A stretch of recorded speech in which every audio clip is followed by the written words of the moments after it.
Afternoon. I am calling the St. Louis County Council Committee of the Whole to order September 21, 2021 at 1 p.m. The purpose is to consider the appointments to the Emergency Communications Commission, Lambert Airport Eastern Perimeter Joint Development Commission, Missouri Securities Investment Program Board, MOSIP, the St. Louis County Clean Energy Development Board, PACE, and an appointment to the St. Louis County Municipal Court, and where we will also be discussing the Director of Public Health. Mr. Clerk, please call the roll. Councilmember Days. Here. Councilmember Dunaway. Present. Councilmember Fitch. Here. Councilmember Webb. Present. Councilmember Clancy. Here. Councilmember Tracus. Councilmember Harder. Present. Madam Chair, you have a quorum. Thank you very much. The committee takes official notice of, admits into evidence all St. Louis County ordinances and resolutions. We will start this afternoon with Paul Hample, Lambert Airport Eastern Perimeter Joint Development Commission.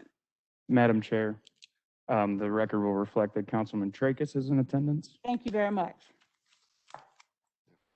Good afternoon, Paul. Good afternoon, Chairwoman. All right, I will start with this one. Just tell us a little bit about what you think this commission does.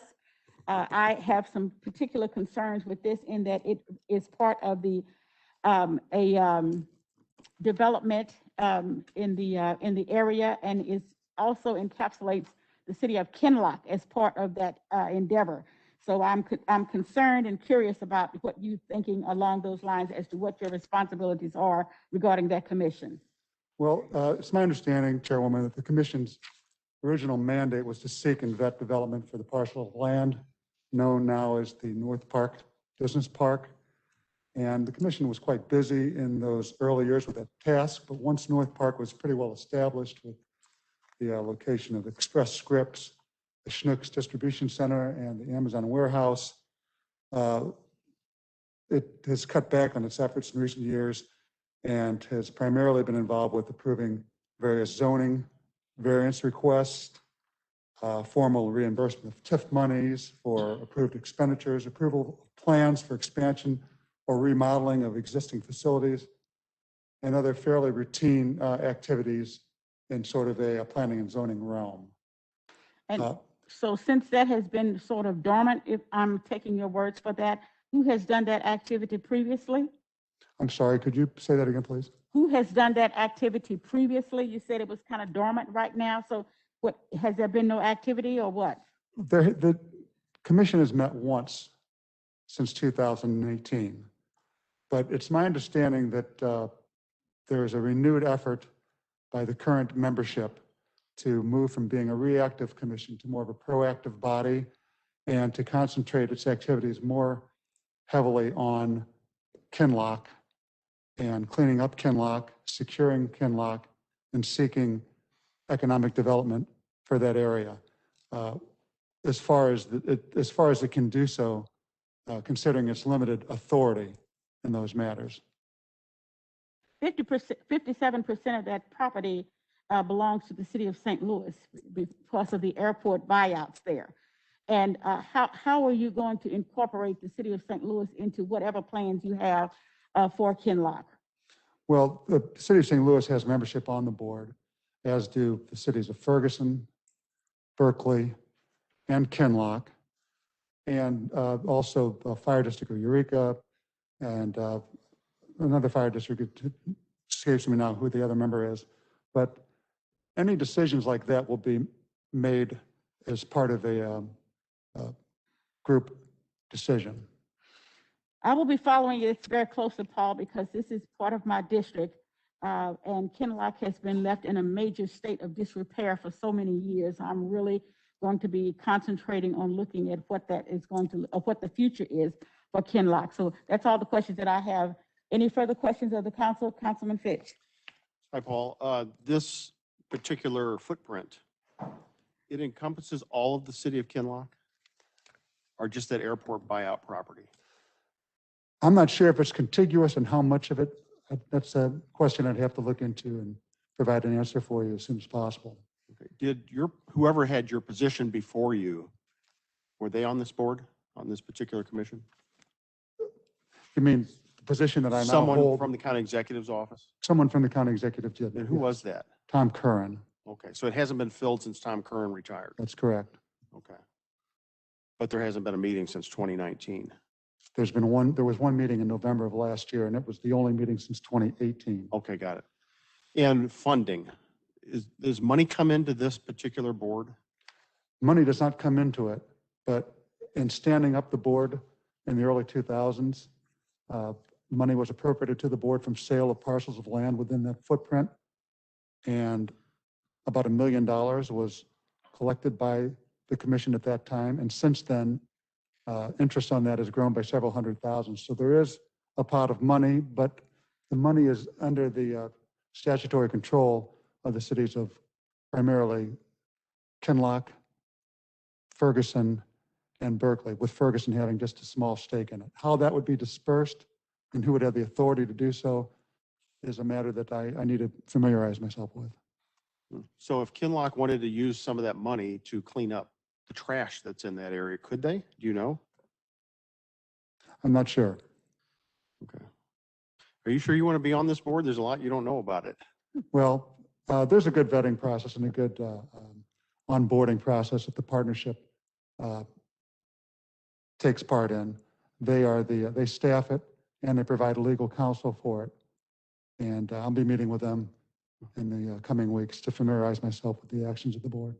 How long ago did you find out you were coming today to talk to us and answer questions? On Friday. Okay. So were you able to reach out to anybody and ask any questions, basic questions about what your roles and responsibilities would be? I on this? did.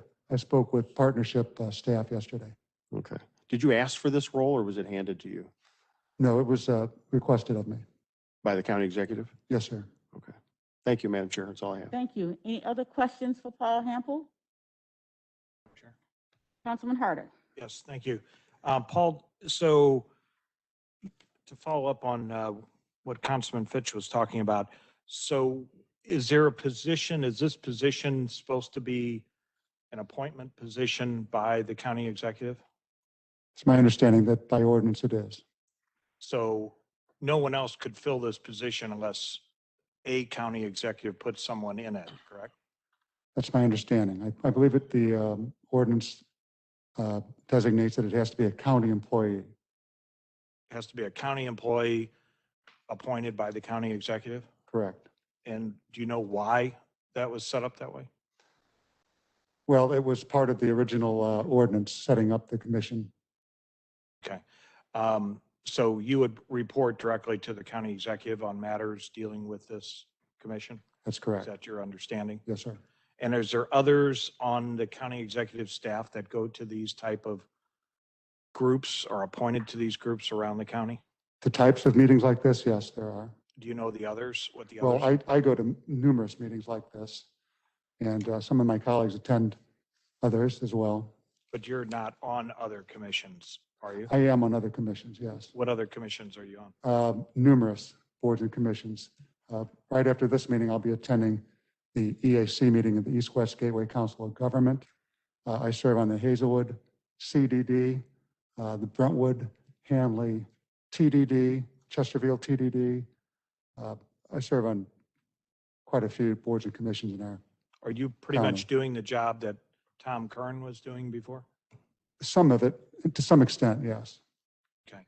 Do you feel up to this, that with your other duties that you have? I do, yes. Okay. That's all I have. Thank you. Thank you. Anyone else has a question for Mr. Hample? Yes, Madam Chair. Councilwoman Clancy. Good afternoon, Paul. It's good to see you. Thanks for your willingness to serve. Likewise, What do you thanks. look forward to accomplishing on this board? Well, in talking with the partnership yesterday about the limited activity of the board in recent years, since it basically accomplished what it was set up to do early on in its existence, I look forward to bringing the talent and membership of the board to bear in addressing the ongoing and chronic problem of dumping in Kinloch. Thank you. And it sounds like you definitely have some partnership among council members to do that. So look forward to any work that you can get done to that end. Thank you. Councilwoman Clancy, are you done? I am done. Okay, Yes, I thank am you. done. Thank you. Thank you. Councilwoman Webb, did I see your hand? Yes, ma'am. Thank you, Chairwoman Days. Mr. Paul, thank you for joining us today. I appreciate you being here. And so I know that you only had limited time to prepare and to get an understanding of what this board role is. But outside of dumping, I know you met with the partnership yesterday to get an understanding of the dumping problem. Are there any other initiatives? Because that dumping problem is not isolated to the Kinloch area. And so how do you plan to replicate that or be able to help other areas outside of Kinloch once you've solved your dumping problem? Well, this board and commission is concerned primarily with the boundary perimeter outlined in the ordinance. So as far as other areas that, for instance, Lulu Heights and Wellston is another area that's experienced a widespread and chronic problem of dumping. And while that would be outside the realm of this commission's mandate, but I do think that there is a sort of bully pulpit element involved with a group like this, and anything we can learn that's effective in addressing problems in Kinloch could be extrapolated to other areas. Thank you, sir. You're welcome. Thank you. Any other questions for Paul? Paul, I did receive additional information about you that was not in your resume, and it looks like you're on about 11 or 12 committees or commissions or however you say that. So I hope you'll have enough time to devote to this because this is a very serious issue in my mind, okay? I So expect thank you so kindly. Any other questions? Thank you, Paul, for your willingness to serve. My pleasure. Thank you. The next person is Jody Patterson, Missouri Securities Investment Program, MOSIP Board. Oh, I have it. Good afternoon. I'm Jody. How are you? I'm splendid. How are you? All right. Is this a reappointment? Are you currently on the board? I am not currently on the board. Okay. I just started with the county back in May. Okay, I received a letter from you as treasurer regarding the MOSIP, I guess, investments. So can you tell me a little bit about that? Because I was concerned, I had a conversation with the county executive. I'm concerned that our interest rates seem to be flattened for quite a while now. And I think that's part of your responsibility as a member of the board. Okay, yeah, as part of the treasurer position with the county, it is my responsibility to invest the county funds. And although part of the responsibility is to try to enhance the yields and look at the rate of return, foremost, the concern is staying liquid and the safety of the funds. Do you have any concerns that our rate, our interest is pretty flat right now and has been for the last few months? Yeah, it's been fairly flat for a while because of the market. So there's just not a whole lot out there for us to invest in that manages the risk the way our policy requires to get a higher yield. Unfortunately, until the Fed decides to increase the rates, there's not a whole lot we can do. Our rates are actually much higher than our benchmarks, much higher than the treasuries are paying. And I owe that that's not my doing, that's my predecessor. The previous treasurer was wise enough to invest in some bullets, which is a type of investment where they can't call it back when there's a change in the interest rate. And so we're still getting some higher returns on those trades now as the rates have plummeted. So anything we invest now it's just at a low rate. It is what it is with the market being the way it is. As I looked at the graph, it looks like we were a little bit over 2 point, maybe 3, and we had a little uptick, but it has been going down since then. And this is from November, I guess November 18th. It looks like it has been kind of going down ever since. And so you're not concerned with that that downward trend at all? It's, I mean, from a nationwide standpoint, as a citizen, I'm concerned. But for the return that we're getting on the county's funds, we're actually doing better than I would have expected. Okay, thank you. Let me see if there are any other questions from the council members. Councilman Harder. Just a couple things. So Mhm. your job right now, you're working in the treasurer's office? I am. Okay. So are you also investing in the pension, or is that No. handled by someone else? That the treasurer is normally on that board as one of 3 or 4 different members. But they're saying one step at a time, let's get you on the MOSIP board first. You know, I've only been here for a few months, and so it's one thing at a time. And the plan is eventually to get me on that board, and I'll become more knowledgeable of the pension and the retirement activities. Who else is on the MOSEP board? The MOSIP board, there's only one person appointed to the MOSIP board. It's normally the treasurer. In the past, it's been the treasurer. Now, it's been vacant for a while because the treasurer's position was open for quite a while before I was hired.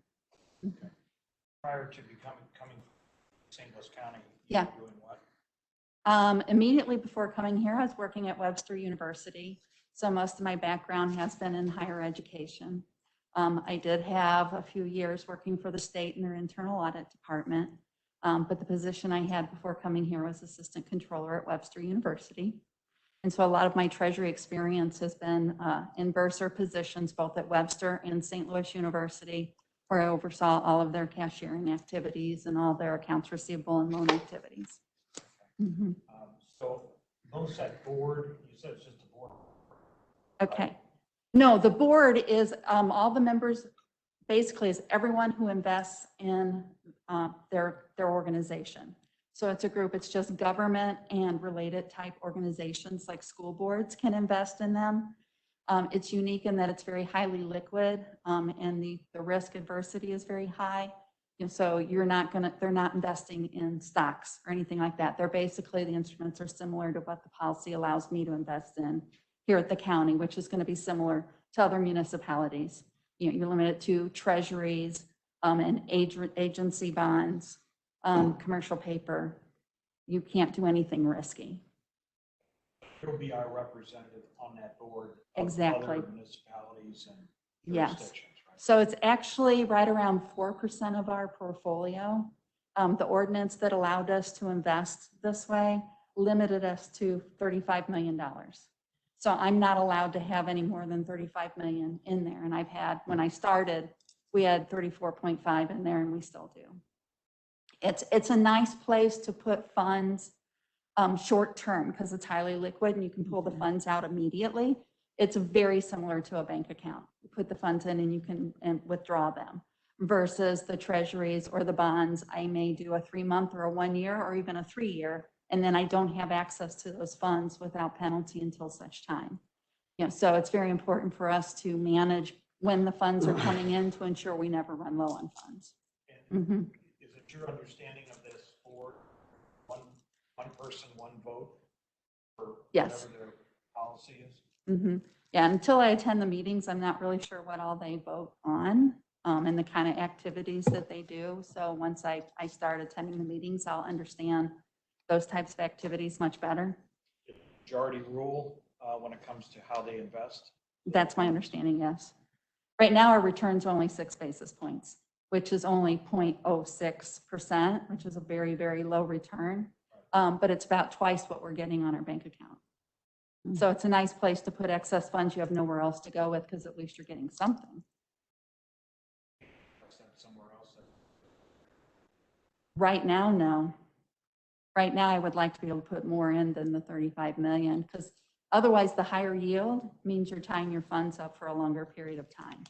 So I can look at 3, 4, and 5 year, and I'm not going to get any more than 1% on those. Actually, a 3 years running right now about 0.6% in the kind of instruments we're allowed to invest in. So the yield's so small. This is a really safe place to put excess funds that you don't have a higher yield place to put.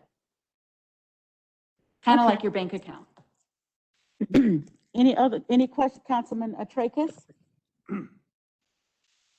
Ms. Patterson, fair to say, as you understand it, this board has little to no discretion with respect to how much risk it's willing to take on essentially what I'm hearing from you is that the investment is at zero risk, as close as you can get to it, right? Yes, yeah, it's kind of like putting your money in a bank account. Conversely, if I Mhm. understand you correctly, your understanding is that the funds are as liquid as they can possibly be.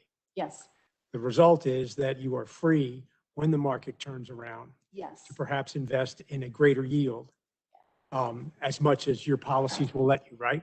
correct. No, Okay. you understand perfectly. Thank you. You know, you have to look at your cash flow and make sure you have a certain amount of funds so you can Right. pay your bills. Then lastly, I understand from your statement earlier that you have some accounting background. Yes, I do. I'm not currently licensed. I was a CPA. You know, we have an auditor position open. Any chance you'd be interested in that? I do have audit experience, but I've only been in my current role for a few months and I actually really like it. Well, I just thought I'd mention it. Thank you. Thank you. Sure. That's all I have, Madam Thank Chair. you, Councilman Tracus, for looking out after us. I appreciate that, absolutely. Any other further questions for Ms. Patterson? Any other questions for Ms. Patterson? Madam Chair, Yes, Councilwoman Webb? and I don't know if this is appropriate, but I am trying to make sure I'm on a understanding. So representing on this board, is there a district, a specific district that you currently live in as a county resident? I mean, I do live in St. Louis County, but that's not related to being a member of the board. Okay. Basically, to be a member on the board, you just have to have funds invested with them. Not as an individual. You're not allowed to invest in this group as an individual. You must be part of, approved municipality, like a government or a school board, an Okay. organization of that sort. Okay, and what district do you live in? Mr.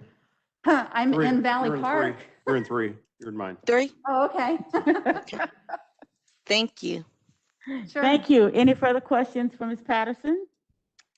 Well, thank you very much, Ms. Patterson, for your willingness to serve. We really appreciate it, and good luck in your investments, all right? Oh, thank you. All right, thank you. Yeah, cross your fingers, the market gets better. All right. Christopher Amen, is that correct? Amen? It's amen. Mhm. Thank you very much for joining us. You are going to be part of the Emergency Communications Commission. Yes, ma'am. Would you tell us what that does and what will your role be? So I will be fulfilling the role of the municipal fire chief, as is designated by ordinance for the Emergency Communications Commission. They are responsible for oversight of a secure emergency communication system, data and voice, as well as oversight of the 911 communication system through the 20, public safety answering points throughout the county. You are currently a fire chief where? The city of Shrewsbury. Okay. Any questions for Mr. Amen? Did I get it right? Yes.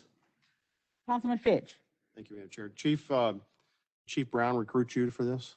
A little bit, actually, it was a recommendation from the St. Louis County Fire Chiefs Association. Okay, so that's how it works. It actually Yes. comes from the fire chiefs. Yes, the Association. recommendation came from them to the county executive. Have you had a chance to look at the budget for the ECC? Yes, I have. What is your opinion about how it stands? I can see that we are going to need to make up some shortfalls in the future. And one of the big things that I see is the decrease in the number of wireline phones that we have because we receive a tax for 911 services on wireline.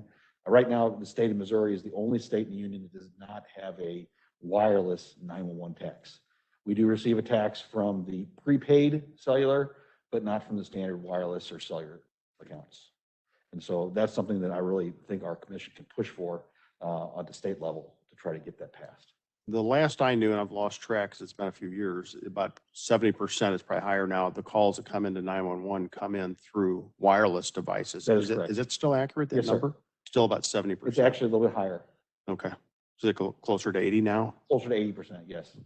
So we're collecting a tax from landlines only? Yes. The old home phones? Yes. So- I'm sorry. The Emergency Communication Commission also collects a sales tax that was passed when the commission was created to create the commission and to create the radio system. But as far as 911 tax, we only collect right now on wireline, landline phones, and as I said, prepaid cellular. Okay. And how long is the term of office? 5 years, I believe. And do you know who you're replacing? I'm replacing Jack Trout. Oh, from- he's been gone for a while. Yes, he's So- been retired. He's been fulfilling that position since he's been retired. So, Yeah, he was a Frontenac, right? yes, sir. Okay. All right. Thank you, Madam Chair. Thank you, Thank Chief. you. Any other, Councilman Harder? Yes, piggyback on what he said, for the ELC position times, and they talked about, we're still Can not, you turn your microphone on, Councilman Harder? We can't hear you. sorry, to Thank you. So I've toured the EOC many times, and it's always, every time I've gone there, they've talked about standing up the dispatching when you get a call in from a cellular phone to be able to track that call. Yes, sir. So that if that person's in need, you can go right to where that's pretty close to where that cellular call sir. is. Has that system ever been set up properly? To my knowledge, right now, St. Louis County Police are the only ones that are on the next generation 911 system, and they are on it at a limited amount of functionality. It has not been pushed out to the other PSAPs yet. And from my understanding, as the limited time I've been with the commission, is that has been primarily due to getting dedicated circuits put in through AT&T.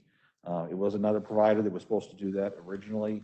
The contract fell through with that, and they now have that in process and hope to have that in place by second quarter next year.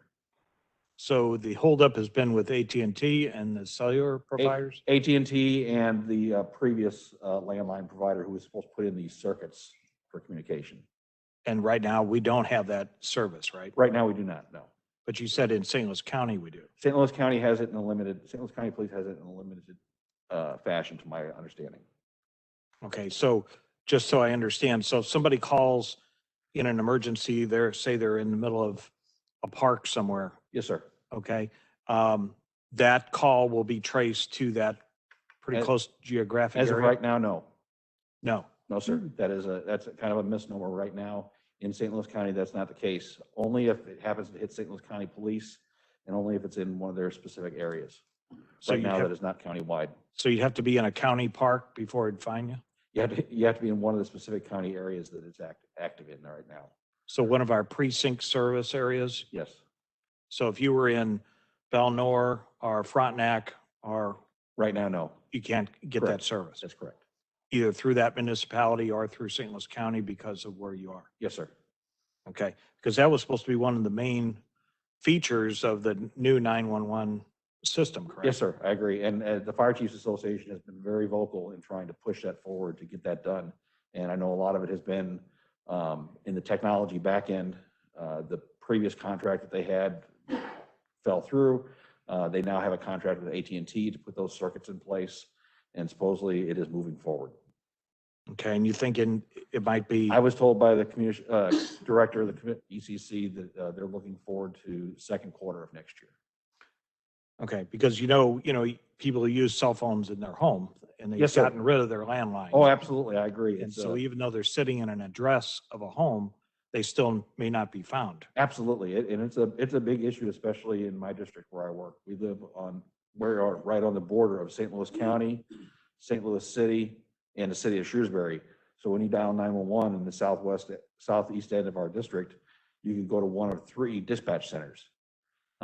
And they may have to transfer you multiple times to get you to the right place. So that's one of the things that, as me joining the commission, I am very aware of and have pushed to get some of those oversights and some of that policy and procedure put in place so we can eliminate those transfers. Is there any additional or different demands between police and fire when it comes to communication, or are you all working under the same system and guidelines? We all work under basically the same system of guidelines. We do have most of our municipalities dispatch for only police departments. We do have East Central Dispatch Center, the city of Kirkwood, city of University City that still dispatch for fire as well. The remainder of the fire districts are dispatched by Central County 911. Okay. And finally, are you aware of what the response time is with our EOC dispatching when it comes to fire and police? So the EOC does not handle dispatching. That's handled out of the St. Louis County Police Emergency Communications Center and then each of the individual PSAPs. Right now, I do not know what their response time is at each of those 21 dispatch centers. I know that what it is at East Central. Right now, our call processing time for fire calls is at about the 60th percentile, and we're working to move that to the 90th percentile. Thank you, Madam Chair. Thank you. Any other, Councilman Fitch? Just a follow-up question, Chief. Have you heard the conversation lately about the city of St. Louis combining fire and police dispatching operations? No, I've not. So that's one of the things the mayor said she's going to do is basically cross-train them, and then fire and police will be in the same room and answering calls together. Fire and police dispatch are much different, correct? Yes, sir. So do you see any or hear any conversation from your perspective or from the fire chiefs about doing the same thing? So right now, as I said, most of the fire districts and fire agencies in St. Louis County are dispatched out of Central County. East Central or whatever? Yeah, Yes. right. And in my experience, having those centers combined is a much more efficient way to operate. Right now, we're operating with 21 different PSAPs, which is far too large of a span of control. And that was one of the things that, in my experience, again, having those centers consolidated into, say, a call-taking center, a police dispatch center, and a fire dispatch center is much more efficient, much more economical, and also much more sustainable. Do your fire calls for Shrewsbury go into East Central? Yes, sir, they do. All right. So there's 21 East Centrals out there, right? Yes, sir. PSAPs. Yes, sir. And you think they could be combined or consolidated more? Yes, I do. Okay. And what would your idea be? I'm curious. Is this going to be a discussion with the commission that you're going to be on? This is more of a long-term. My primary goals are to get those policies and procedures in place to get the next gen of 911 up, as the councilman was asking, and also to get some policies and procedures in place for oversight of how 911 calls are handled. Are you involved in that consolidation effort with Maplewood and Brentwood and Richmond Heights? Is it Shrewsbury involved in that one too, the fire one? So that was an effort that was done through the fire union originally. The fire chiefs in those areas, we are working to consolidate as much of our services as we can and share resources. Is that project still ongoing or is it dead? Right now, it's dead. Okay. I haven't heard any updates for a while. Okay. All right. Thank you, Madam Chair. Thank you, Chief. Thank you. Any further questions? Councilwoman Webb, did you have your hand up? Okay, all right. All right, I don't have any other questions for you, Mr. Amen. And thank you very much for your willingness to serve, and we appreciate your coming forward with us today. Thank you very Take care. much. Deanna Vinker is also with the Emergency Communications Commissions.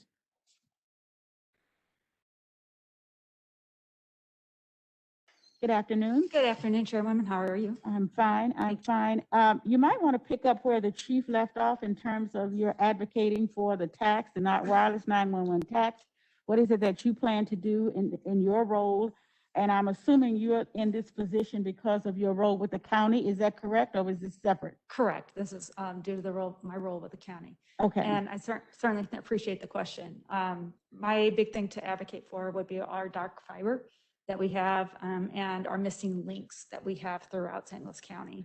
The fiber optic system that we have in St. Louis County can be utilized for a lot of backup situations and provides some major cost savings to St. Louis County for our communications and how we connect all of our facilities around St. Louis County to be able to communicate with the EOC itself as our hub. So those are some of my, I'll call it passion projects that I've done in the city and MoDOT, and would like to see that come to fruition here in St. Louis County as well. It's a much faster, quicker, and more efficient way to communicate, and we could possibly have some income come off of that once we had those pieces connected together, and we can lease off different parts of our existing fiber network. Whose position was this before yours? This was Tom Curran's again. Oh, I think he must have held several commissions. okay. And so that we have not had a representative since Tom Curran? Correct. Oh, wow. Okay, thank you. Let me see if anybody else has any questions for Ms. Vinker. Any questions for Councilman Harder? So this position is supposed to be a representative of this administration on the board, Correct, sir. so it can't be filled by anyone. I would have to check to see. I know it has to be appointed by the county executive. And you have to be a resident of St. Louis. Not that I'm aware of. This next generation 911, we've been talking about since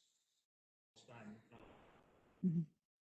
What's your take on it? And why hasn't this been stood up much sooner? I think that there comes to, it's a lot of moving parts, and I think there's some funding that's, and I'll call it the politic piece of getting everybody on board to get things moving in the right direction.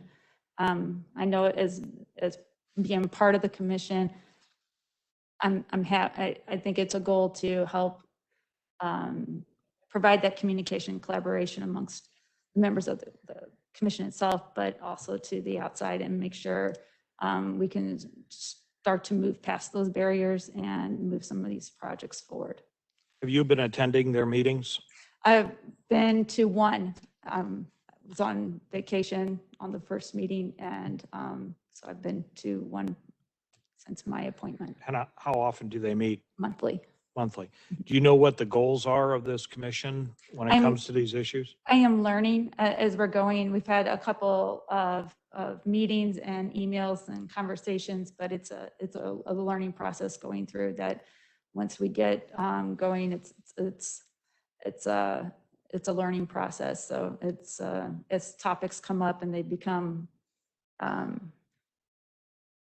big moving projects, then it's certainly easier to grab a hold of those and get more in depth into those discussions. Is there any discussion about combining some of these piece apps around the region? I haven't heard of yet. Again, I've been to one meeting, so I'm sure I'll be happy to have those discussions with Mr. Eamon here and have those and bring those forward and how I can be an advocate in any way. How many people are on this commission? 7? About 7? I think the 7 individuals. Okay. Do you think this commission, and maybe this is a question for Mr. Amon too, do you think this commission has what it takes and what it needs to actually move the dial on some of these big issues? I think the challenge that was previously discussed is it's kind of like transportation. It's got a declining revenue source that is going to lead to those challenges. And I think somewhere we gotta find a way to bring that funding level back up to provide the ECC and the EOC enough resources to get us to where we want to be. I think as we get into newer technologies, I think it's just going to, our sites are going to be higher than what our money supports. And it's talking about the money that comes in is from the tax, Sales tax, the yes. sales tax. So Mhm. that's on, there's no sunshine or sunset on that sales tax, right? Correct. I believe so. I don't think there is a sunset on that. And that's at sales tax. So for discussion, that sales tax is there forever. So you're saying that we need to fund it even more than what that sales tax covers? Excuse me, the other fund comes in from the landlines, and that is, I'll call it just a declining revenue at this point. So if, I think that would be something that we would want to lobby for some form or fashion, or a different tax of some sort. It should be a topic of discussion for our group to bring forth to you on what that looks like and what's needed, and what our options could be. Is there an opportunity for ARP funds to be used for anything over there that is a one-time investment maybe? I'm sure there are options that would certainly, I have not personally looked at what those could be or what those needs are. I know ARPA funds have restrictions on them, but depending on how those monies come in, you could certainly entertain that. I'm sure there's needs. Okay, thank you. Thank you. Any other questions for Ms. Rinker? I wanted to know if and I want to make sure I said this right, the wireless 911 tax. I'm not sure if he said we're the only state that doesn't have it, or we're the only county in Missouri that doesn't have it. Which one is that? I'm not sure. We're the only state. We're the only state? Okay, so that question, that then lets you, are you going to be willing to try to promote that in terms of a state change so we can make sure that we capture that tax? I think that's something that we can certainly look at and see if that's the right tax. We need to do a little investigation and make sure that that's what's appropriate. And if it is, then we can look towards, that legislation up in Jeff City. Okay, thank you. Any other questions? All right, thank you very much for your willingness to serve in a different capacity. Thank you. Appreciate it. Good afternoon. Uh-huh. Mr. Babalola?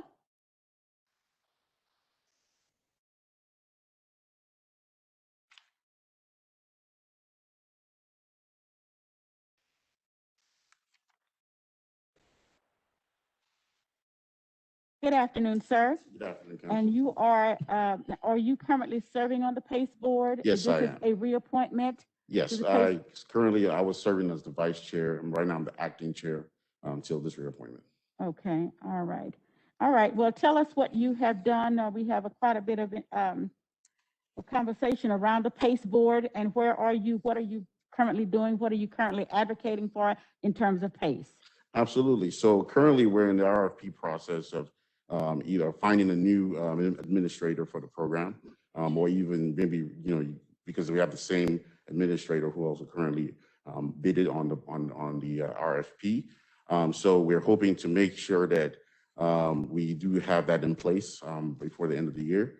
Also, part of really what we're, as an oversight board, we're looking to do is making sure that a lot of the consumer protection requirements are met, and actually the administrator is adhering to the standards set by the state, and also to also grow equity and grow the numbers of actually individuals who participate in this program. As you know, this program is new to the county since it was founded in 2015, and so we were the first serving board on this program. So we're looking to grow this program because this program is actually, we have a bond issue of about approved for 500 million. So, but currently we've only spent about close to, I think it's 16 million, if I'm correct. So is that for commercial or residential or both? Both. How much have you invested, or I guess, I'm not sure if that's the correct terminology, in your residential program? So we've approved, so applicants, we've actually got the complete application about 17 million. We've approved 11 million and completed about 44 million projects so far on the residential program. Okay. All right, I'm going to let any other council members wish to weigh in on that. Mr. Councilman Tracus. Thank you, Madam Chair. Mr. Mabola, how long have you been on the board? Since 2015. I'm sorry? Since 2015. 6 years. Yes. And in that time, in your opinion, has the board functioned as a proper oversight of the administrator? Absolutely. It has. And so that, I'm going to take that to mean that you're okay with the degree of foreclosures that have resulted with respect to funds that have been given towards the residential program. Yeah, so after looking further into that number, we found out that a lot of it is, is case by case, and it's actually inaccurate because according to the article that came out, said that we had about 10 individuals that defaulted. 5 of those were not us, was not this board, not this subdivision anyways. And those, the remaining other 5, 2 of them, out of that 5, 2 of them were companies, not individuals. And these companies defaulted. These are not residents that they were taking advantage of in any case. And of the 3 that was left, 1 individual was deceased out of that. That's probably the reason why he couldn't pay. And then the other, it was a situation where the contractor never completed it because he's in jail.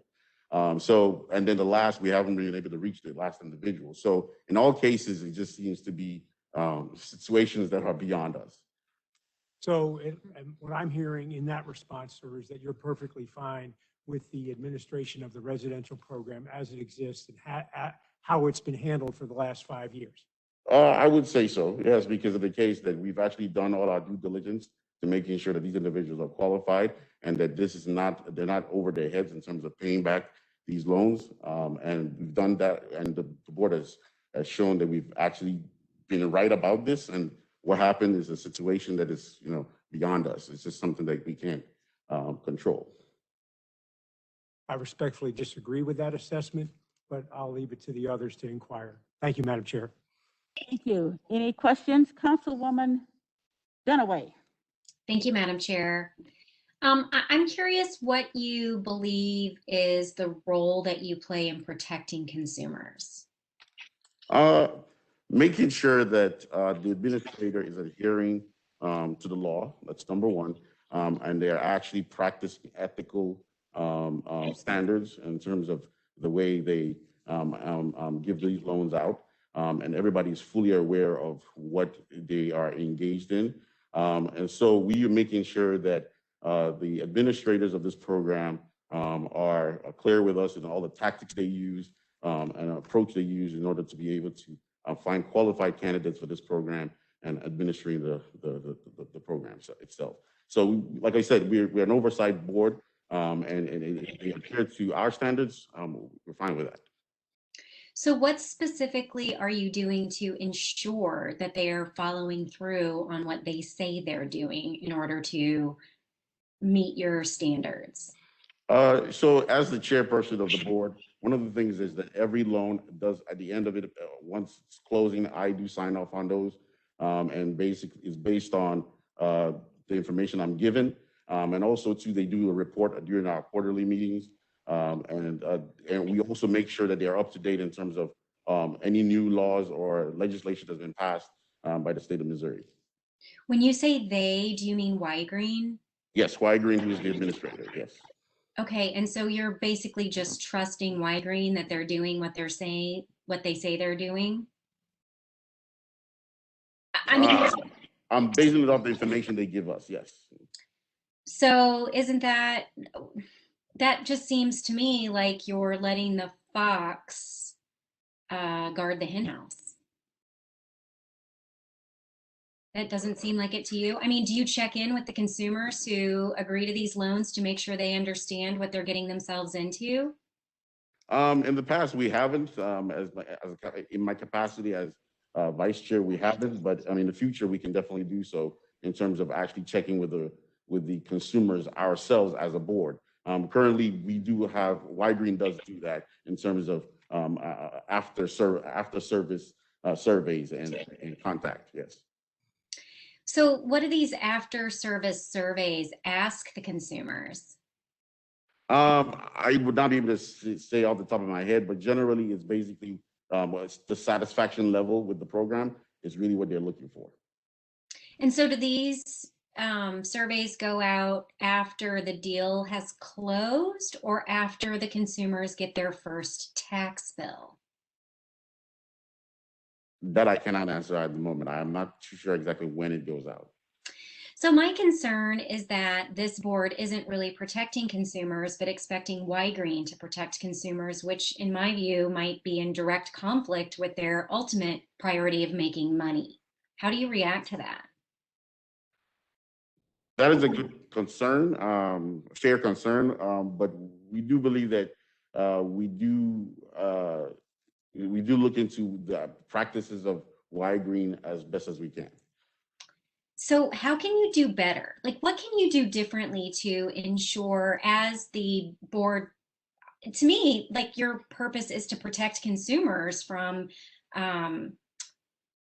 unscrupulous lending habits.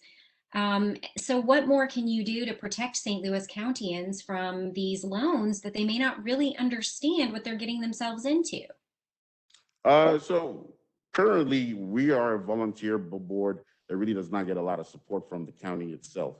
And we do have a recaptured fund that we do get. And now that as a chairperson, I am looking into having a staff where we might be able to do a little bit more work in terms of the after service contact with the consumers or at least the clients. And that's basically something I'll be implementing going forward. That this would be administered by the board as opposed to the administrator Y-Green itself. Okay, I only have one more question, and that is, what exactly is the purpose of the PACE board? The purpose of the PACE board is to offer another option to residents of the St. Louis County to be able to finance home improvement programs and clean energy programs for their homes and commercial properties in St. Louis County. This is just an additional option to those who are looking for ways to finance their projects. Okay, I know I said I only had one more question, but I changed my Sure. mind. I apologize. Would you personally take out a PACE loan for an energy upgrade? If I couldn't qualify any other way, I would, yes. But only with that caveat that you could not qualify in any other way. Their rates are competitive, and so I would believe that, if I was not able to find another way to finance my project, my improvement, I would do it. Yes, I would do it. That's the question. Yes. Okay, thank you so much. Thank you Thank for your willingness Any to other questions for Mr. Babalola? Councilman Harder. Thank you. Couple things. So you've been on the board since it started? Yes. Okay, so that was in 15. 15. And how many loans has the board approved since then? They've approved residential is 519. 519 loans? Yes. Those are approved. Yes. Okay, and how many commercial? In small commercial, we've done 38. 38. Okay. And so those, when you say approved, those went all the way to install, right? Yes. Mhm. Okay. And then of those, you said how many have defaulted that you can track? I do not have that number with me on this one at the moment. You said some about 10. Yes, those were 10 were the number, I think, dedicated to North County specifically, if I remember right, that was mentioned in an article a few months ago. So yes, but it's only on our books, for 5 of those were ours. So it'd be safe to say that 5 over the course of 550 Yes. cases have defaulted that you can pin back to this board. As I know of now, I can say, like I said earlier, that 10 I initially mentioned is particularly from North County. I'm not sure about the whole county. And my vice chair is here. He might have to have those numbers. But I would say that yes, only right for now, it's 5 that I know that is defaulted of that number. Yes. Okay. And when those people default, do they come before your board and either express their discontent with it, or do you No. go to them, or how is these defaults handled? Those are handled by the administrator. It's Wide Greens. So they communicate with the consumer, Mhm. try to work something out, a payment plan, Yes. or go to court or Yes. whatever. Is that how that Yes, normally works? That's how it works. Okay. Your comment about what Councilwoman Dunaway talked about you personally financing through this. Yes. You made it sound like this is like the place of last resort. Mhm. Is No, that the that's case? not how I meant it to sound. But what I stated was I would have a platter of options, and it's just up to me to decide, well, I want to use this option. So if a consumer didn't want to go through PACE, where else would they go for these? Just any bank? Any bank, credit card. Yeah. Okay. And so if they wanted to put solar panels on their house, they would go through some other financing. If they didn't know, if we didn't have a PACE board, right? Yes. You'd be forced to go that direction, Yes. right? Yes. Would those standards be higher standards, say XYZ Bank? Would they have a higher standard of approval, lower standard? Why are, I guess, trying to compare and contrast why PACE when there's other options out there when it comes to this? Why PACE would be because it is tied to the property itself. So it comes as a line item on your property tax, and that fact that it's a county-backed program, it makes it different. And the ability for, say, we know these individuals are already paying their taxes yearly, which you cannot qualify for this loan if you're delinquent. So that already to us it secures the loan itself. Other banks might have other ways of giving these loans out. So that might be a little bit difficult for the individual depending on what the situation is. So you're saying that if somebody walked into a bank, their loan criteria might be more stringent because they're not tying it to a property tax. Yes. you'd have to pay it on your credit card or through Yes. a loan. Yes, Whereas someone who walks into your board wants a loan, it's going to be tied to their property. yes, And short of a bank or a tax default, everybody's going to get paid, yes, right? yeah. Eventually. Mhm. So that secures that loan much better, correct? Yes, exactly. So you are kind of the last resort if somebody can't get their loan from a bank, right? Yeah, we don't want to look at ourselves as a last resort, but we are another option if you are not able to find something comparable or decent enough to help you with this financing. Yes. Okay. From your understanding, what is the common item that most people of these 519 loans you did, what From my what are people understanding- paying, what are people paying for? Yes, from my understanding, it's furnaces and windows and top pointing and stuff like that, windows to to keep their houses insulated. Okay, So HVAC and windows, yes. so they're not buying solar panels Not from my understanding. I could be correct. or geothermal systems? Not to my understanding. Okay. They're doing the things, essential things that are needed at their homes, not extras. Okay, so, and then the commercial side of it, what is being invested there? I'll be honest with you, I'm not too familiar. I don't really have those numbers on me right here to speak on that. Yeah. Okay. Would you say that most of the folks coming to your board are the folks that are maybe in a real tight predicament? They need a furnace in the middle of winter time and they can't afford it otherwise, and they just need a furnace. They don't care about energy efficiency or anything like that. Is that the type of customer that you would see? No, I would say it's a wide range of individuals. If you even look at the loans disbursement, it's really, we have all ranges of income and demographics that really qualify for this loan. So I wouldn't particularly point it out to people who are in some type of financial distress that are the only ones who take our loans. No. Okay. And last question, my understanding when PACE was set up, it was set up to promote energy efficiency and to promote the expensive investment in solar or other things.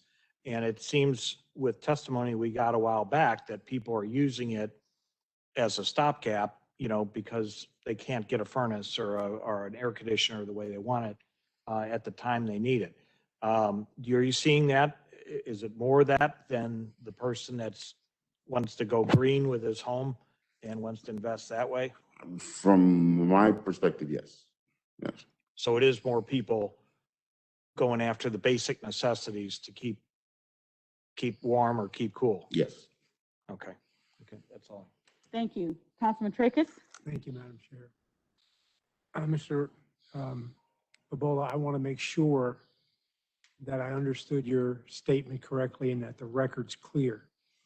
519 residential loans have been approved by your board? Mhm. Okay. And those loans went to closure, right? The funds were distributed. In terms of, yes, but the funds, in terms of the projects are not completed yet. Yes. And so I want to make sure I understood accurately.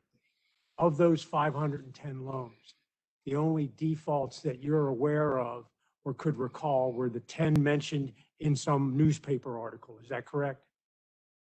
Yes. Right. And so the fact of the matter is, of the 519 loans, you do not know the exact number of defaults. Would that be an accurate statement? I might have been given this number, but yes, I do not know. You do not know. Yes. Thank you. Yeah. And then lastly,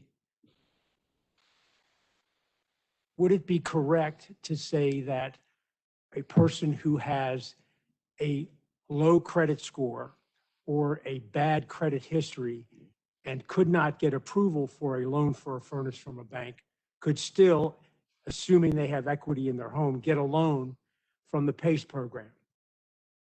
Is that an accurate statement? Did you say a bad credit score? Yes, sir.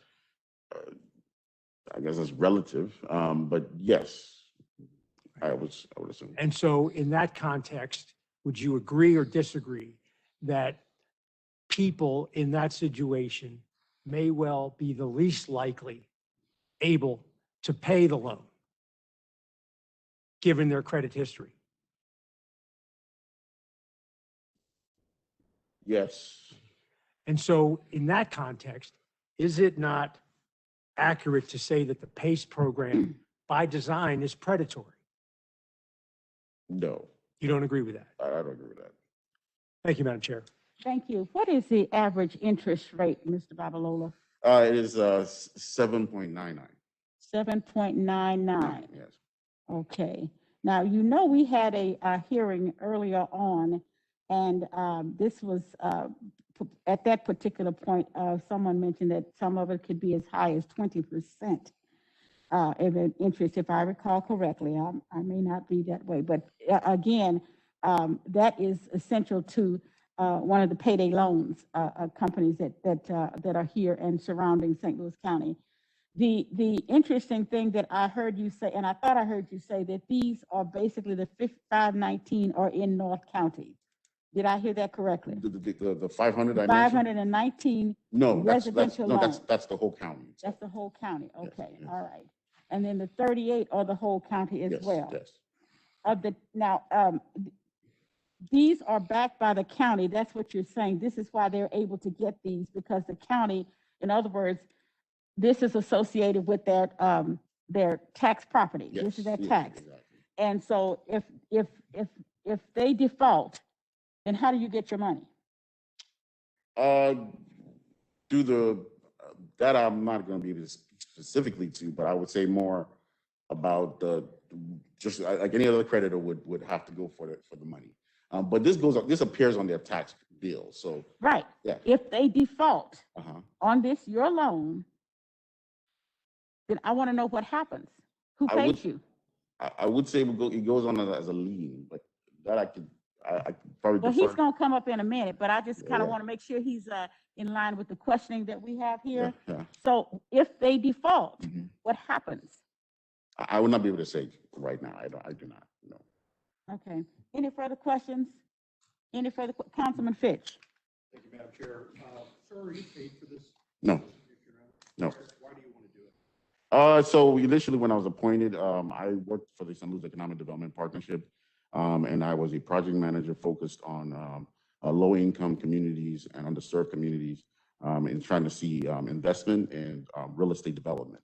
And when this came to my understanding that whether I was interested in being on this board, I thought it would be great to actually have another tool to be able to promote in my community in North County. Yes. Yes. I'm sorry, Councilman Fitch, do you have your mic off? Because I can't hear you. Can you hear me? Can you hear me now? Yes, Did you want me to repeat the question? if you don't mind. The first question I asked was if he's paid for this position. I think you heard his answer. Okay. And then the second question I asked is if he was originally appointed by Steve Stanger. Yes, I I said was. yes. Thank you for letting me know it was off. That's all I have. Thank you, Okay. sir. Thank you, Madam Chair. Okay, thank you. What a question I want to have, because in our hearing, it seemed that the contractors were the ones who were you're advertising for these loans. They would go out and then they would encourage people to take these kinds of loans. Is that accurate? Is that pretty accurate? They also do, yes. Okay, and the last question is, you said that you are looking for, if I thought I heard that right, you're looking for a new administrator? Yes. Did you say that? Yes. And so your administrator now is who? White Green Okay, and and so, Rockwood, yes. and who? Rockwood, Rottenwood? Rockwood, yes. Okay, okay, and so you are looking to add to those, replace those, or what? No, their term is up, and so we're basically renewing the contract, but it's an open bid, and it could be either both of them, or it could be another administrator, so we're just. And this administrator also takes care of the commercial as well? Yes. Okay, all right, I don't have any further questions. Does anybody else have any further questions? Thank you so much. Thank you. Appreciate it. Yeah. Is that Mr. Gersey? Is that correct? Thank you.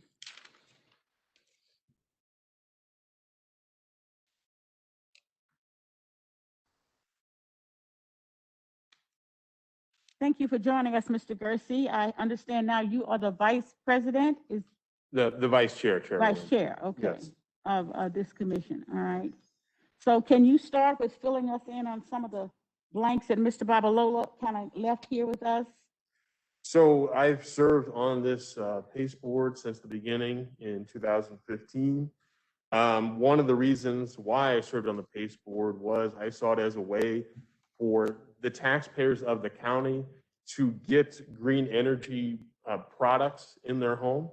And so I thought that was a way to do that. And obviously the benefit I saw at the time was it was a way for it to be tied to the land. And I saw that as a benefit to the homeowner, because if you are getting a large HVAC project done, then you can actually spread out the payments over up to 20 years. It's tied to the property. So if you sell the house, then the person who buys it would then pay a portion of that. So it's a way to spread out the cost. Now, I think in practicality, it seems that when the home is sold, then the mortgage lenders are generally requiring that the lien be paid off as a part of the sale and that be sold free and clear. So it seems that as that's played out over the years, that benefit kind of isn't really coming to fruition there. So one of the reasons, or one of my goals on the board, and I'm currently the vice chair, I was the treasurer before, was to ensure that there are benefits for the taxpayers of the county. I understand that there have been some issues that have come to light in the last few months, and certainly those have been concerning to me. When I saw that article from ProPublica that came out in May, I got on the phone and I called Byron DeLear, who is from Y-Green, and I talked to him about some of those issues. So I think two of the ones that came up in the article was, one, there was a gentleman who had a furnace installed in his house, but it wasn't, I think, hooked up to the air ducts. It was just sort of left there. Certainly that is concerning to me. And from what I understand, that was a unique circumstance where the contractor had deceased or been murdered. And then I believe I followed up again with Y-Green, and they said that that lien has been released with that individual, so that has been paid off. They let that person, they released that. And then there was another instance where there was an issue that came to light about a house where they received a PACE loan that was allegedly greater than the value of the home. Now, certainly we have a handbook in place that puts together a structure with the administrator, the residential administrator, Y-Green, over certain parameters that they have to abide by. One of those is a loan to value restriction, and that currently is the PACE loan cannot be greater than 20% of the value of the home. And that's actually been since codified in state law as a part of the last legislative session. And so I think what the issue that came to light there was what valuation process were they using. I think the St. Louis County assessor had a lower value than the value they were using. I think that issue going forward should not hopefully come up again, because they will be using the St. Louis County assessed value through the assessor's office as the value for the house. So I think sort of, what I hope to accomplish as being a part of the board is to see that the taxpayers and that the consumers have all the information they have in front of them when they make the decision about whether to use a PACE loan or not. For some people, a PACE loan may not be the best route. For some people, it may be. But I want to see that when they have, the information, the disclosures, all of those are set forth, that they know how much it's going to cost ahead of time, that they are informed, they actually walk through the contract with the consumer before they sign off. They have a 3-day right to terminate. If after they sign it, they want to withdraw it, they have 3 days to terminate that. And also, after the project is completed, there is a certification that the homeowner has to sign to ensure that it has been done to their satisfaction before any funds are dispersed as a result of that. Questions for Mr. Gersey? Councilman Tracus. Any of those measures in place now, sir? Yes. Yes.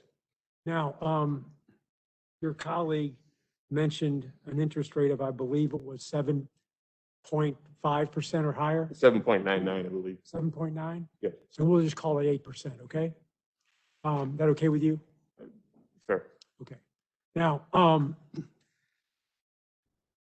is that rate competitive to your knowledge? It was competitive. We did a RFP process back in 2016, And that was competitive through the RFP process. Mhm. Now, certainly that is higher than other loans an individual may be able to receive, such as a mortgage loan. But it obviously is lower than a credit card loan or a payday loan. So it's higher than some, lower than others. But through the RFP process, it was competitive. Also higher than a home equity loan, right? It could be, yes. By almost 3%. I don't have that number in front of me. I've just pulled up one, Okay. one financial institution, and for comparison's sake, their home equity loan is as low as 5.75%. Sure. So Uh, 2.25% lower than yours. Okay. Now, I will say that we have flat rates depending, no matter where you live in the county, whether you live in Ladue, Chesterfield, Florissant, Oakville is the same rates no matter where you live in the county. That may not be the same for an individual who may go through another lender.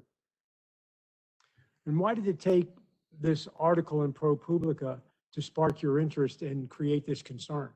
I don't think that sparked my concern. That certainly has been an interest I've had since the beginning when I've been on that board. Certainly it brought forth a couple of the specifics to light about some of the specific projects that I was not aware of. But I think that's something that I've had in mind from the beginning when I came on the board in 2015 was to make sure that the homeowner has all the information that they need to make an informed decision. I can't tell the homeowner, yes, it's good for you, no, it's not. That's up to the homeowner to decide. But I want to make sure that if they decide to do that, that they have all the information to make an informed decision about whether it is a good option for them or not.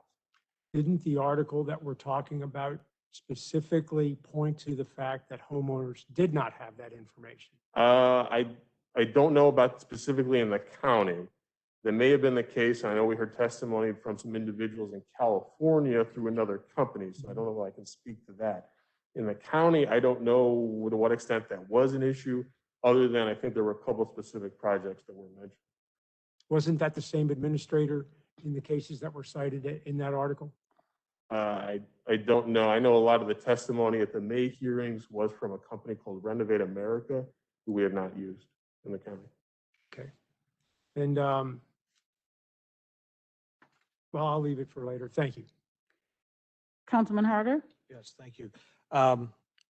You might have answered this when I had to step out.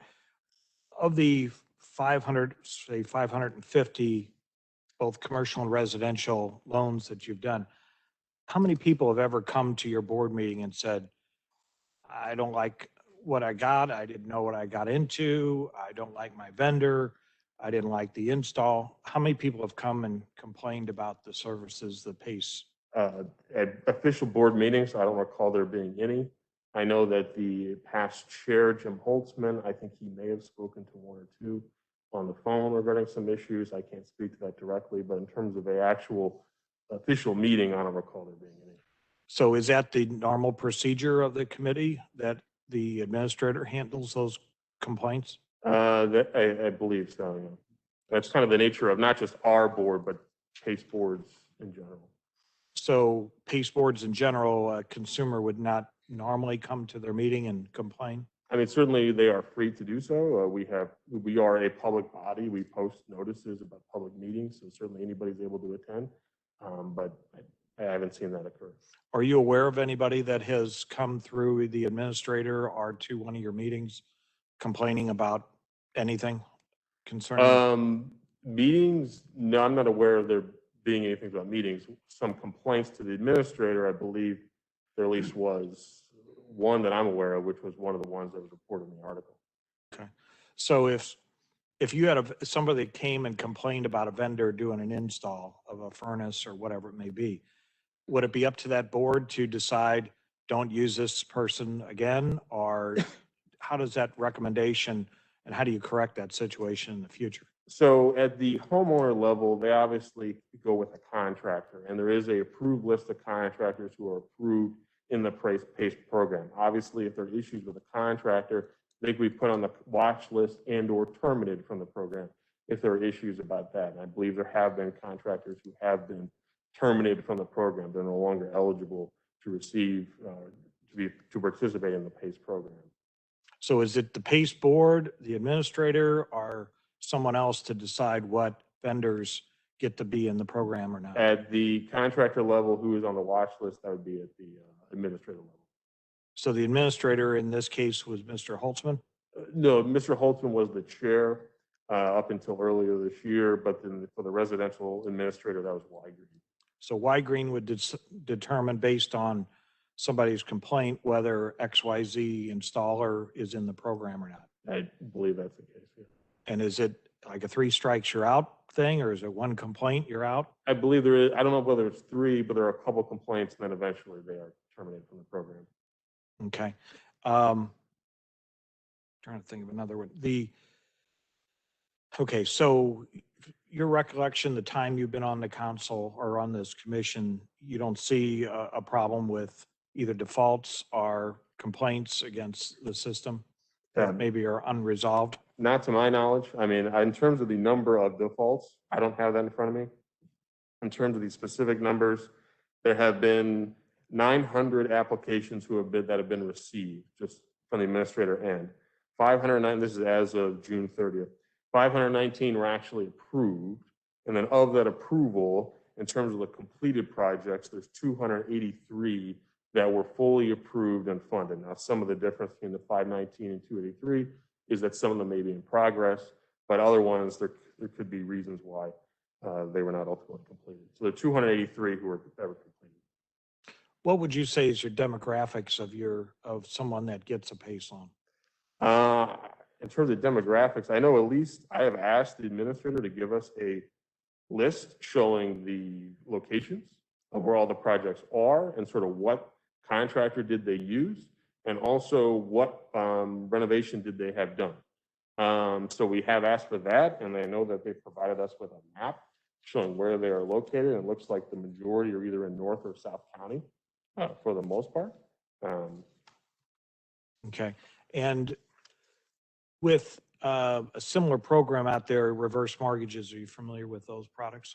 That people can get on their Vaguely, homes? sort of. Okay. They ran into the same kind of problems that we were talking about with PACE early on about, abundance of paperwork and people not understanding what they were signing and how, what are the criteria and things like that.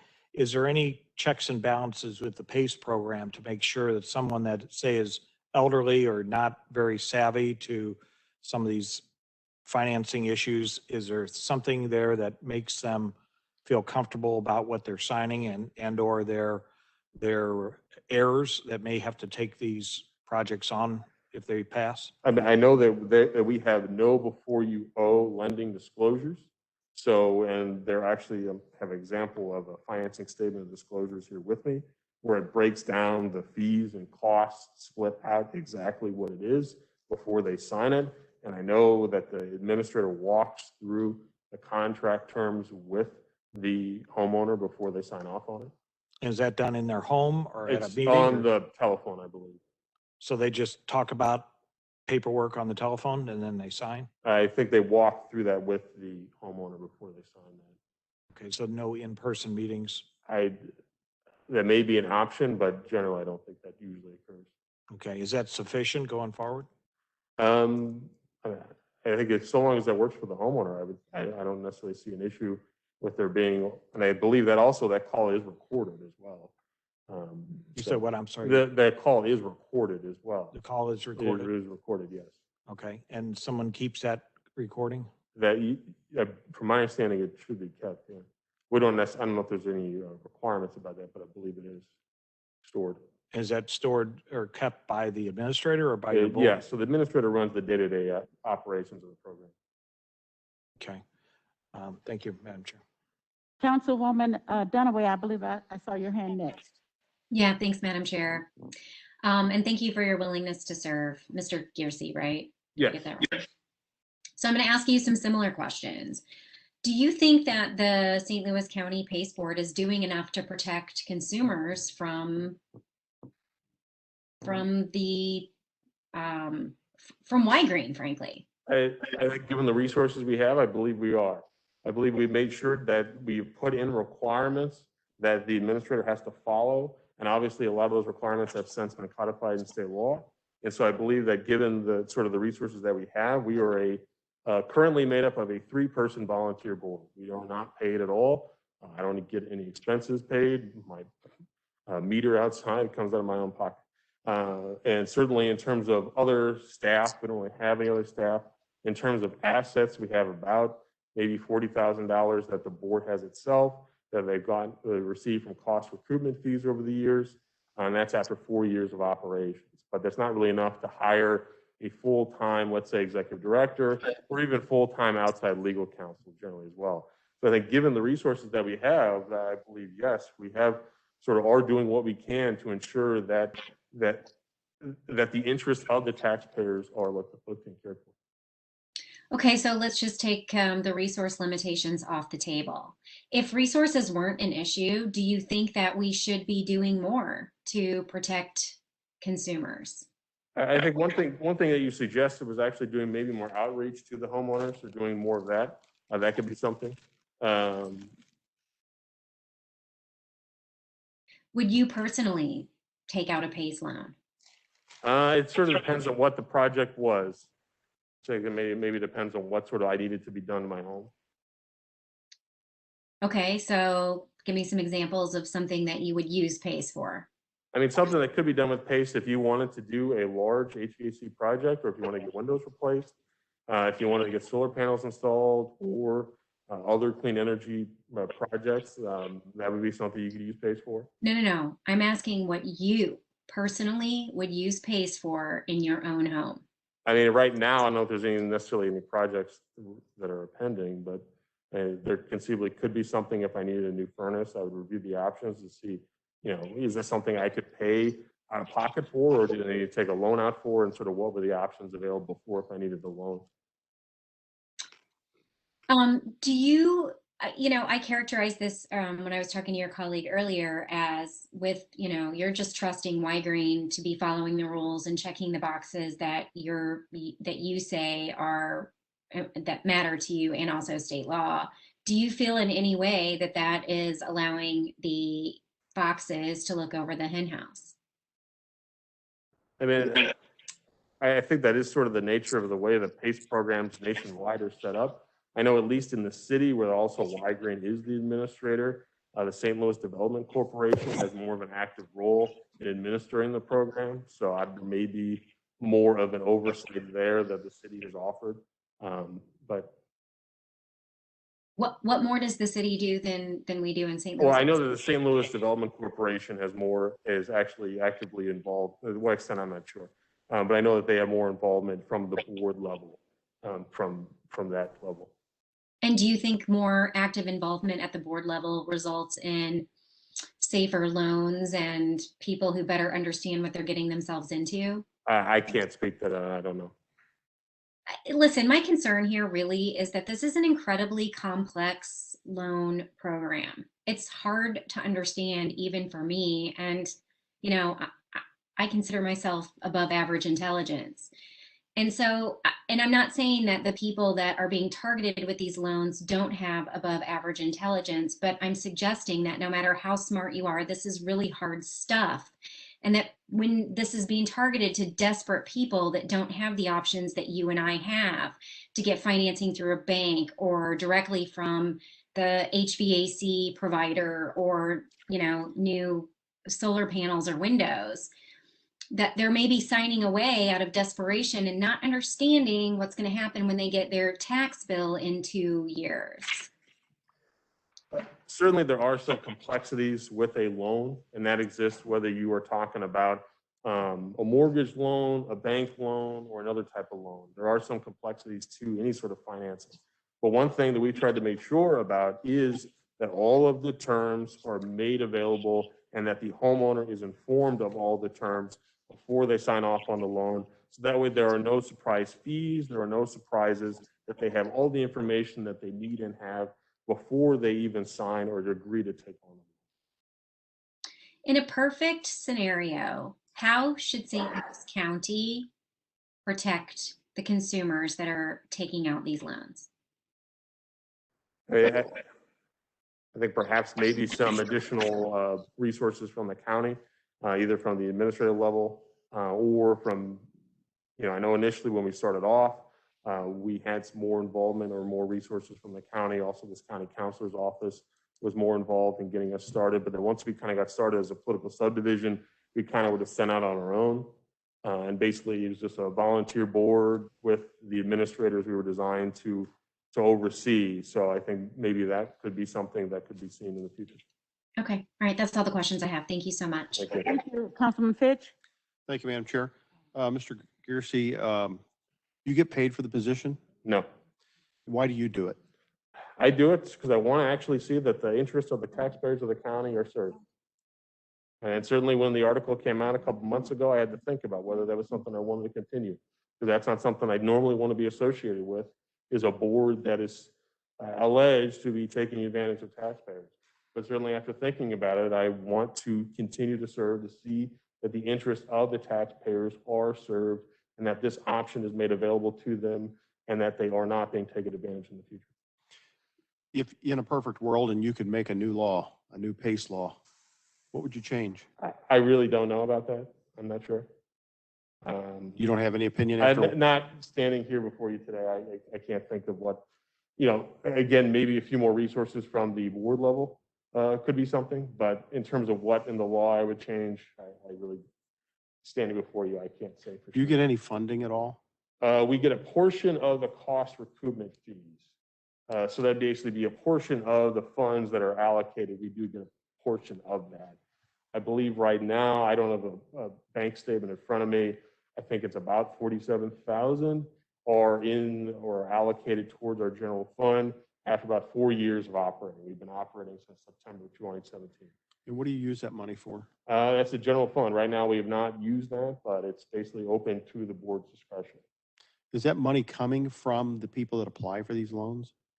From the people, How does the money get into this account? I think it's basically as a part of the loan that is made, that is basically a portion of that. I don't know whether that's coming from the homeowner or not. I'm not sure.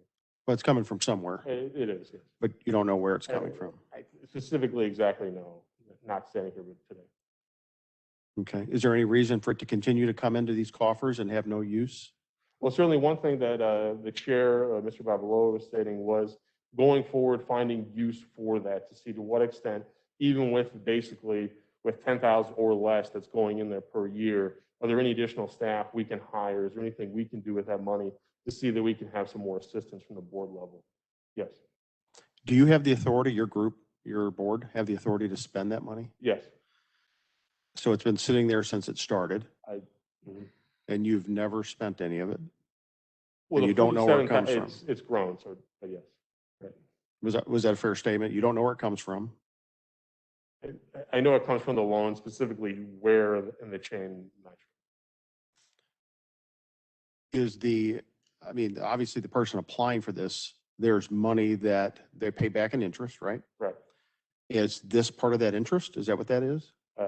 That could be, I'm not 100% sure. You're an attorney, right? That's correct.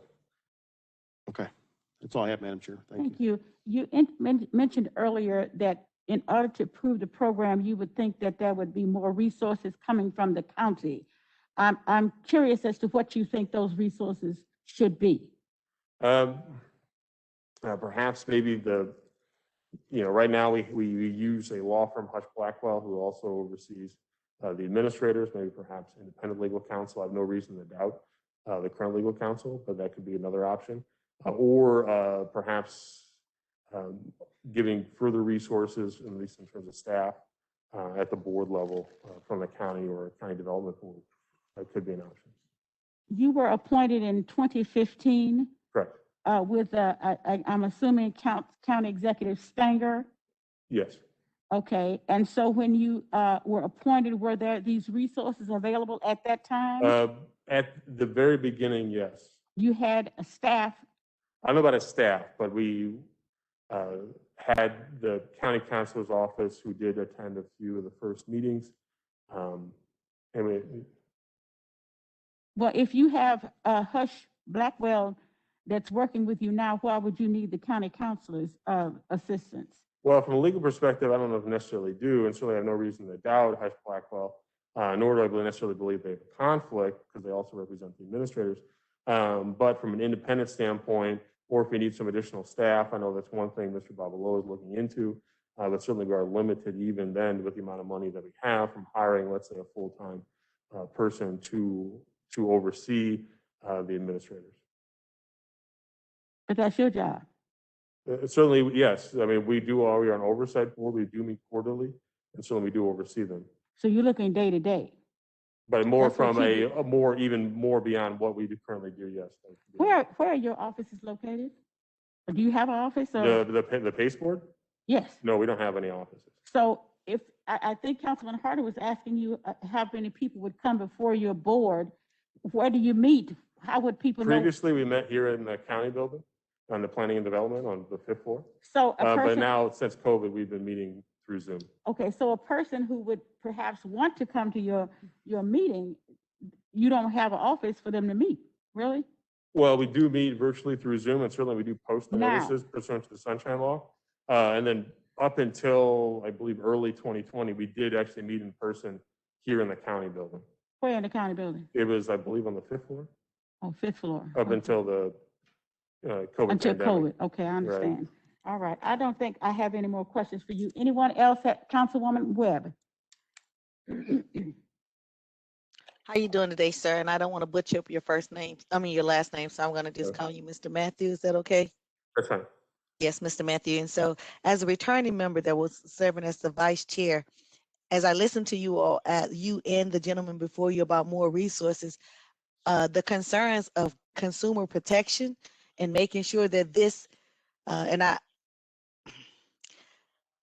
in the circles that I serve, is considered predatory, the loaning for the PACE program.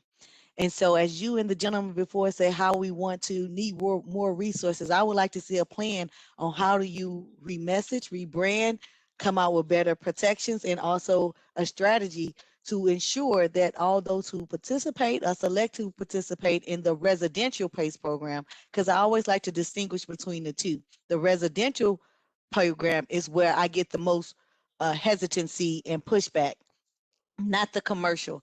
And so I would like to have seen for your board, from the gentleman before you all as leaders on that board, to say, and returning members of that board, to say how you're going to do things differently before entertaining any resources. And I know this is about your confirmation, but I'm just saying expectations of the leaders of the board in order to make sure that this is a safe product or tool to give to our public. Yes, Councilwoman. Thank you, Thank you, Councilwoman. madam. Councilman, I think Tracus? Thank you, Madam Chair. Mr. Gersey, before I start, thank you for your volunteering for this position. I mean that sincerely. I know it can eat up a lot of time. But I do have some questions, so I have clear understanding of what you've said here today. The first one is with respect to the complaint that you referred to that you knew about. As I understood your statement, it sounded like you became aware of that complaint based on the article that appeared in ProPublica. Is that accurate? I believe so, yes. Okay. And is that the only complaint that you're aware of? Specifically, as I stand here today, there's the two that are mentioned in the article, yes. Okay. And so is it fair for me to conclude then that at no time did the administrator advise you or any other board member of complaints it had received? They may have mentioned complaints in the past, specifically those two projects. I don't recall them being mentioned prior to. And as far as complaints in the past, do you have any specific recollection as you stand here today of the administrator coming to the board and saying, here's our list of complaints this month, or here's what complaints we've received since our last meeting, or anything like that? I don't recall them bringing a list of complaints. Okay, thank you. I want to ask you a question about these recorded interviews, if you will, that you mentioned. Sure. I want to make sure I understand. I took your statement to mean that when loan applicants are interviewed, it's done by phone, Generally, I believe, yes. and these phone interviews are recorded. It's my understanding that there is a confirmation of terms of call. I believe those are recorded, yes. Okay. And am I also correct in understanding your statement that you believe, or are under the understanding that these recorded telephone interviews are maintained by the administrator? I believe they are. Okay. And so would it be reasonable for me to conclude that if this council or the county counselor's office wanted copies of those recordings, they could request it of the administrator, or if necessary, subpoena them? That could be an option. I don't know specifically, but But at least as far as you know here today, those recordings exist and are being maintained by, I would think so. okay.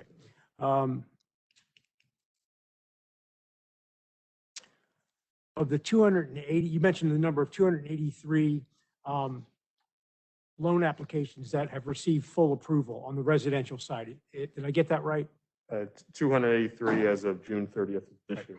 Okay, and so, and I don't want to misunderstand, I took that to mean of the 519 applications that had come forward, 283 had received final approval and had gone to what I call closing, meaning the funds were given to the applicant. That's my understanding. Okay, okay.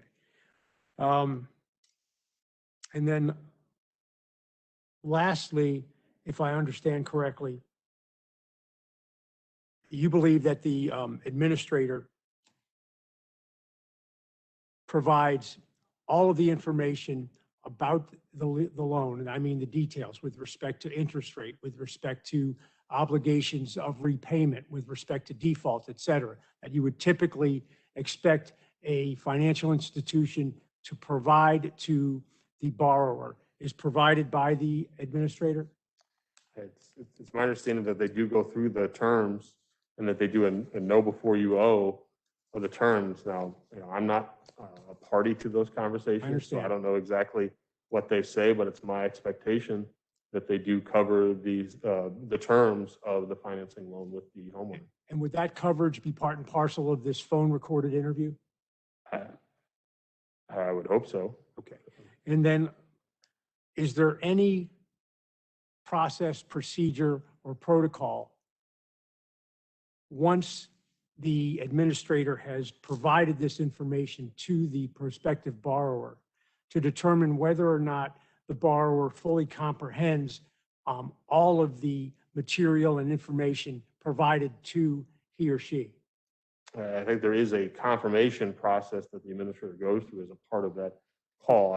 It's my understanding it's more than just telling the homeowner. It's actually the homeowner is supposed to, agree to those terms. Okay. And if necessary, do you believe that we could get some detailed information or, in fact, a sample questionnaire or statement that the administrator goes through from the administrator? I can follow up with the administrator and I can see if we can obtain a copy. I'd appreciate if you could do that. Thank you, Madam Chair. That's all I have. Thank you. Any further questions for Mr. Gersey? Thank you so much, Mr. Gersey, for your time and your willingness to serve. Thank you. Thank you, sir. Evan Sullivan.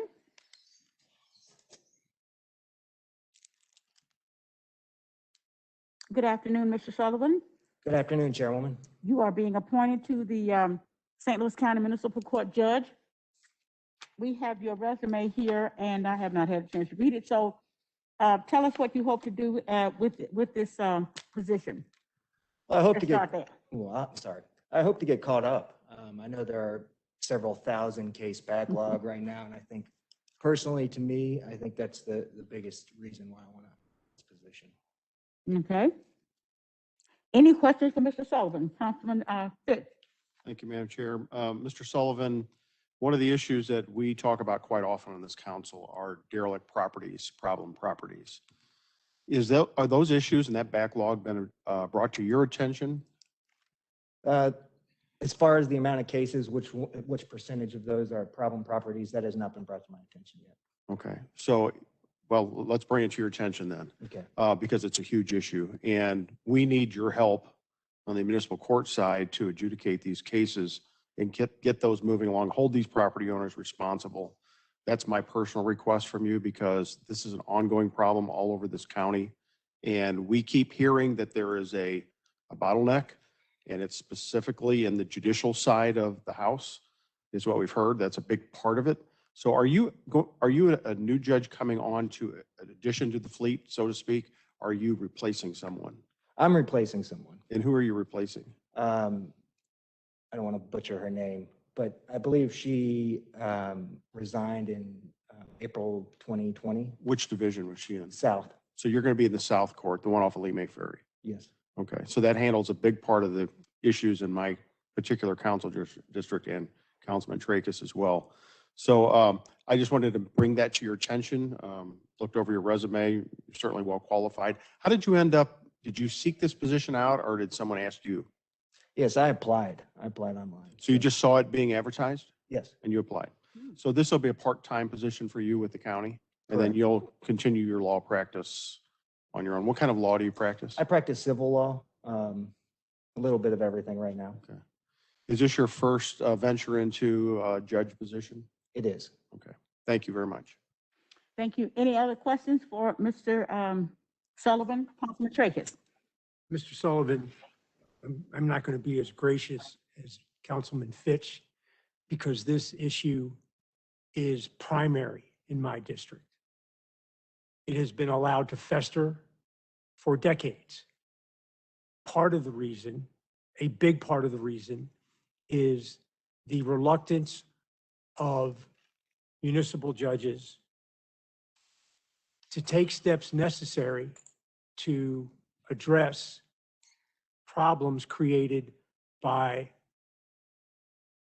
homeowners, property owners who've learned how to game the system. By that, I mean, they show up, they act contrite. The judge, because he or she may not be aware of this person's history, is gracious and gives them extensions ad nauseum. That has to end, sir. Are you prepared to do what has to be done? Absolutely. So, because I've gone to hearings, I've gone to municipal court dockets for problem properties, and I've seen the opposite. And I can assure you, I will attend dockets if you're confirmed that you are hearing. And I'm not going to have a lot of patience for business as usual. I've made this perfectly clear to the county executive that this problem, which, as you may imagine, is endemic to District 6 and District 4, primarily because those districts are the largest portions of unincorporated St. Louis County. So I just want you to understand clearly what you're taking on here and what the expectations are, as Councilman Fitch laid out. Business as usual is no longer satisfactory on a whole host of levels. The municipal court is one, the police department is another, the county counselor's office is another. And I've been in communication with the administrator of municipal courts on this issue, as has Councilwoman Webb. So it's very important to us. I want you to go in with your eyes wide open with respect to what the expectation is. Because I, for one, am not going to have a lot of patience with the continuation of a judge that's unwilling to bring down the gavel, so to speak. So I'm taking you at your word that you're going to be prepared to do that. Okay, Is that fair enough? that is fair. Thank you.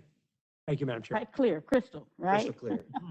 All right, any other questions for Mr. Sullivan? Anyone else in any?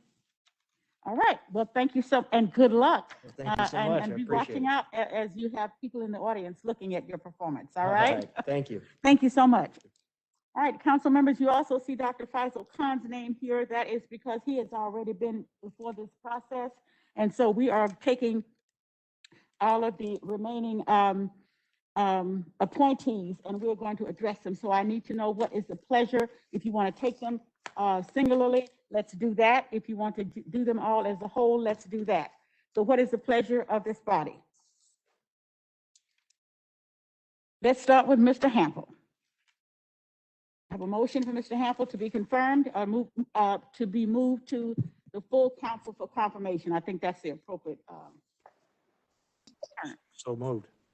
Is there a second? Second. All in favor, please say aye. Aye. Those opposed, no. We will move Mr. Hample to the, for consideration for the full board. Jody Patterson, is there a motion for Jody Patterson? So moved. Is there a second? Second. All in favor, please say aye. Aye. Aye. So we will move Jody Patterson for consideration for the full board. Christopher Amen, Emergency Communications Commission. Is there a motion? Second? Second. All in favor of Mr. Amen? Say Aye. aye. Aye. Those opposed, no. Motion carries. We will forward Mr. Amon's name as well. Deanna Vinker, is there a motion for Deanna Vinker? So moved. Second? Second. All in favor of moving Deanna Vinker forward, please say aye. Aye. Aye. Opposed, no. No. Motion carries. I only heard one no. Mr. Babaloba, for the Clean Energy Development Board, the PACE Board, is there a motion to move his nomination forward? So moved. Is there a second? Second. All right. All in favor of moving Mr. Babaloba forward, please say aye. Aye. Those opposed, no. No. Let's have a roll call on that one, please. Councilmember Days, Aye. second, Madam Chair, excuse me. Councilmember Dunaway, Aye. Councilmember Fitch, And I'm going to vote no for the purpose of, I think there needs to need new blood on that board. Nothing against the particular candidate. Councilmember Webb, Councilwoman Webb, we're waiting for your vote. Madam Chair, I'm concerned, as Councilman Fitch just stated, not just for this one gentleman, but the gentleman followed him for being on the board of 15 years and the amount of since 2015, and the amount of questions and concerns we have with the PACE program. I am in agreement too that we need new leadership on this board. And I know that's all I'm saying. So my vote is a no. No. All right. Councilmember Clancy, Aye. Councilmember Tracus, For the same reasons articulated by Councilman Fitch, my vote is no. Councilmember Harder. I'm gonna say no. Madam Chair, on the motion to recommend the appointment of Mr. Babalola to the full council, there are 3 ayes and 4 noes. Very well. Mr. Babaloba is not recommended to move forward in the process. Thank you. Mr. Gersey, is there a motion to move Mr. Gersey forward? No motion to move Mr. Gersey forward. Mr. Gersey will not be moving forward for confirmation. Mr. Evan Sullivan for the municipal court judge, is there a motion to move his nomination forward? So moved. Is there a second? Second. All in favor, please say aye. Aye. Those opposed, no. Motion carries. Mr. Evan Sullivan is moved forward to the full council for confirmation. Dr. Faisal Khan, is there a motion to move Dr. Khan, Councilman Tracus? Just a moment of discussion, Madam Chair, if I Can we may. put it on, can we put it on there and then have a discussion? Yes. Okay, so let's have a motion to move Dr. Faisal Khan to full confirmation. So moved. Is there a second? Second. Discussion. Councilman Tracus. Thank you, Madam Chair. I appreciate it. It's occurred to me that there's been much discussion concerning the administration's investigation into the letter that Dr. Khan sent to the chair after his appearance here a month or so ago concerning the mask mandate. In those representations, it has been stated that we are not able to get that information regarding the administration's investigation because it's a personnel matter. So one thing that occurred to me is, does it make sense for us to defer a vote and call a committee of the whole for a closed session to hear from the administration with respect to any investigation it conducted before we vote up or down on Dr. Khan's confirmation or nomination? Just a thought. That's a thought. Thank you. Any, Councilman Fitch? Councilman Tracus probably be interested to know that that's exactly what I asked the chair for, is that we do it in closed session and give the administration an opportunity to tell us what the investigation revealed, the county counselor's office, that we have that.